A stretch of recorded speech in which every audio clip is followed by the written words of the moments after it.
ညနက်တန်းကောင်ရံမှာကျုံးရည်ပြင်ဟာရက်တက်နေတဲ့မှန်ချက်တစ်ခုလိုငင်တက်နေချင်းမန္တလေးနန်းမြို့ရိုးရဲ့အနီရောင်အုတ်တိုင်းကြီးတွေဟာပုံမှန်ထက်ပိုပြီးထေဝါပိုပြီးထူးခြားလာတာပါနဲ့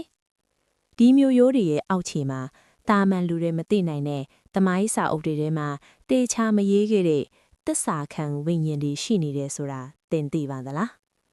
သူတို့ဟာအုတ်ခဲတွေနဲ့တီဆောက်ထားတာမဟုတ်ဘူးမန္တလေးကိုချစ်တဲ့စိတ်နဲ့ချုပ်နှောင်ထားတဲ့မမြင်ရရဲ့စွမ်းအားစုတွေနဲ့တိဆောက်ထားတာမှာ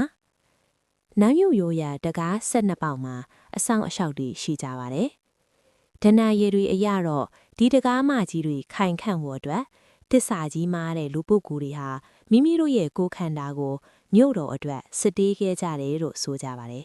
။သူတို့ဟာတေဆုံးသွားတာမဟုတ်ပါဘူး။မြို့တော်ရဲ့အမြဲတမ်းစစ်တီတော်တွေအဖြစ်အသွင်ပြောင်းသွားတာပါမိုးတမုန်တိုင်းတွေတိုက်ခတ်တဲ့အခါမြို့တော်ကြီးအန်ဒီယေနဲ့ကြုံရတဲ့အခါနိုင်မြို့ရိုးပေါ်ကပြာဒရက်ဆောင်တွေမှာလက်နက်ဆွဲကင်ထားတဲ့ရဲမတ်ပုံရိပ်တွေကိုမြင်ရတတ်တယ်လို့အဖိုးဖွားတွေကပြောဟူပါတယ်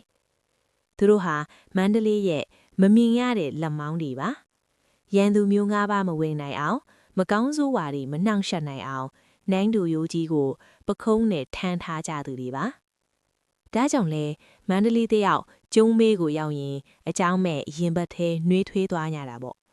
ဒါဟာအတိတ်ကဘိုးဝါးဘီဘင်တွေရဲ့အကာအကွယ်ကိုရနေလို့ပါတင်းတရီထားကြည့်ပါနိုင်မြို့ရိုးကအုံနီခဲလေးတလုံးချင်းစီမှာရှေးအောင်စစ်တီတွေရဲ့အသက်ရှူတန်းတွေသစ္စာဆိုတန်းတွေကိန်းဝတ်နေပါတယ်သူတို့ဟာအိပ်ပျော်နေတာမဟုတ်ပါဘူးမန္တလေးမြို့သူမြို့သားတွေရဲ့အပြုံးတွေကိုကြည့်ပြီးသူတို့ရဲ့တာဝန်ကိုကြေပေါ်နေကြတာမှာမြို့တော်ကိုစောင့်ရှောက်ရတဲ့နတ်ကောင်းနတ်မြတ်တွေဆိုတာတကယ်တော့မန္တလေးကိုအတက်ထက်ချစ်ခဲ့ကြတဲ့ငါတို့ရဲ့ဘိုးဘွေးတွေပါပဲ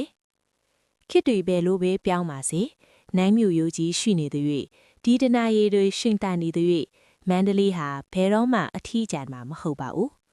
အကာအကွယ်တွေအဆောင်အရှောက်တွေနဲ့မန္တလေးဟာထာဝရမြို့တော်အဖြစ်စာစုနှစ်ပေါင်းများစွာဆက်လက်တောက်ပစွာဖြစ်နေမှာပါ